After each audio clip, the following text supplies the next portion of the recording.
Hi friends, మారుతున్న జీవన విధానం అనుగుణంగా మన కిడ్నీలు కూడా తొందరగానే పాడవుతున్నాయి. మన కిడ్నీలు పాడయ్యేటప్పుడు 5 దశలు అనేది ఉంటాయి. ఈ 5 దశల్లో కిడ్నీ పాడైన తర్వాత లాస్ట్ స్టేజ్కి వచ్చిన తర్వాతనే మనకి కిడ్నీ ప్రాబ్లం వచ్చింది అని సిమ్టమ్స్ అయితే తెలుస్తాయి.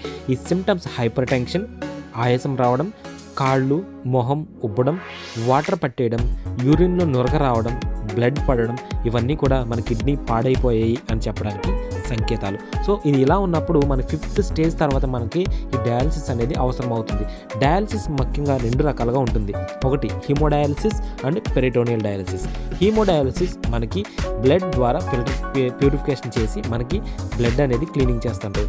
పెరిటోనియల్ డయాలసిస్ అనేది మన పొట్ట భాగంలో కెథెటర్ అనేది ఇన్సర్ట్ చేసి ఒక రకమైన ఫ్లూయిడ్ అనేది మన పొట్టలోకి ఇంజెక్ట్ చేయడం ద్వారా మన బ్లడ్ అనేది క్లీన్ అవుతుంది. ఈ 2 ప్రాసెస్లో కిడ్నీలు చేయవలసిన కొన్ని పనులు మాత్రమే మనం ఈ ప్రాసెస్ ద్వారా చేయవచ్చు. సో దీనికి శాశ్వత పరిష్కారం ఏంటని మనం చూసుకుంటే కిడ్నీ ట్రాన్స్ప్లాంట్ ఒకటి మాత్రమే దీనికి శాశ్వత పరిష్కారం. సో మనకి ఇలా అవ్వకుండా ఉండాలంటే ఎవరైనా మీరు హైపర్ టెన్షన్లో ఆల్రెడీ బీపీ ఉన్నట్టయితే బీపీని కంట్రోల్లో ఉంచుకోవాలి. ఎక్కువగా పెయిన్ కిల్లర్స్ అనేది యూజ్ చేయకూడదు. షుగర్ లాంటివి దీర్ఘకాలిక లక్షణాలతో కూడిన జబ్బులు ఉన్నట్టయితే దాన్ని మనం అదుపులో ఉంచుకోవాలి.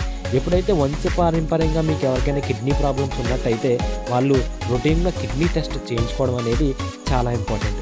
మన కిడ్నీలు కంప్లీట్గా పాడైన తర్వాతే దాని లక్షణాలన్నీ బయటపడతాయి. కాబట్టి మనం ఒక ఏజ్ వచ్చిన తర్వాత మనం కిడ్నీ టెస్ట్లు కానీ లేదంటే బాడీ చెకప్స్ కానీ హెల్త్ చెకప్స్ కానీ మనం చేయించుకున్నప్పుడు మాత్రమే ఇలాంటి ఏమన్నా లక్షణాలు ఉంటే మనం బయటపడుతూ ఉంటాయి.